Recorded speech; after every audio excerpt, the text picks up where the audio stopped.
Hello and welcome to today's devotional.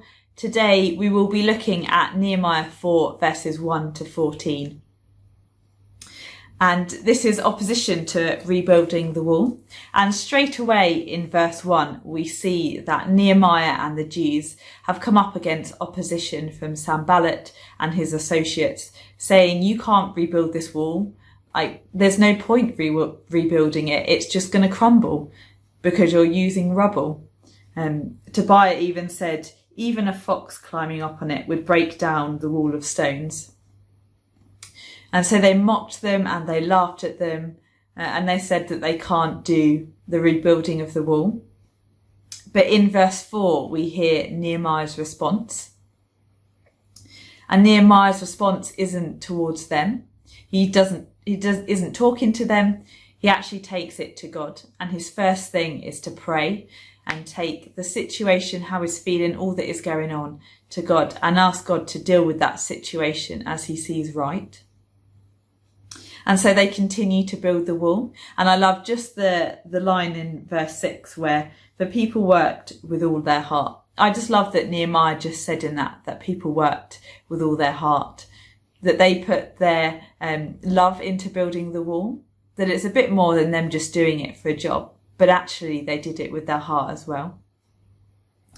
And as we read on, we see that they still come up against opposition, that Sanballat and Tobiah and others just get really angry really annoyed, and they plan to kill them and to destroy the wall.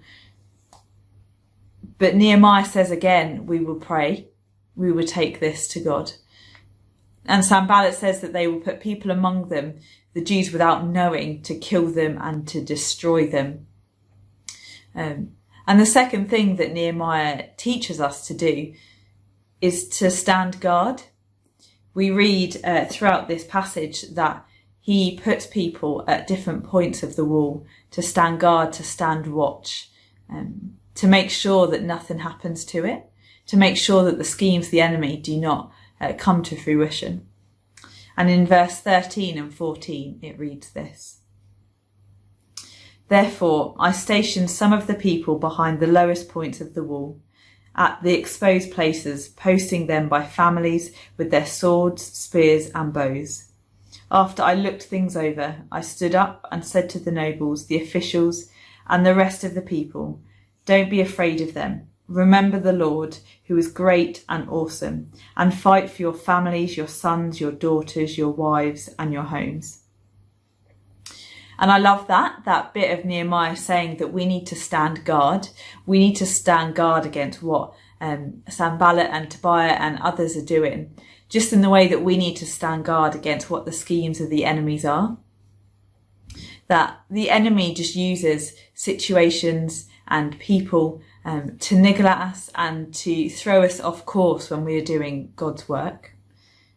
And it's just a reminder in this passage that they were building the wall at that point, but actually it was for generations to come, that they needed to stand guard for their families, their sons and their daughters, their wives and their homes, that they weren't just building for the now, but they were building for the future. And I think that's something for us to think about with what we're doing. We're not just building things in our lives for now, but actually we're building things for generations to come, our children and our children's children. And we need to stand guard against the schemes of the enemies for now. In Leicester at the minute, we are currently in our second lockdown. And if you're like me, you have had moments of frustration and anger and annoyance when plans to maybe see family and friends haven't been able to happen. And we need to take courage from what Nehemiah does. And we need to take all of that to God. We need to take our burdens, our frustration, our grief, and hand that to God. And the second things we need to do is we need to be aware of the schemes of the enemy during this time. During lockdown, we have had big situations and big issues that have come up in our city, but also in the country and the world, of racism, and especially in Leicester of the textile industry that has just come out of people being exploited.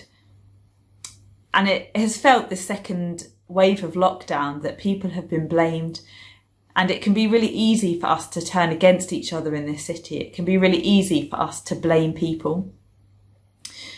But God calls us to be different from that. God calls us to love each other and love our neighbour.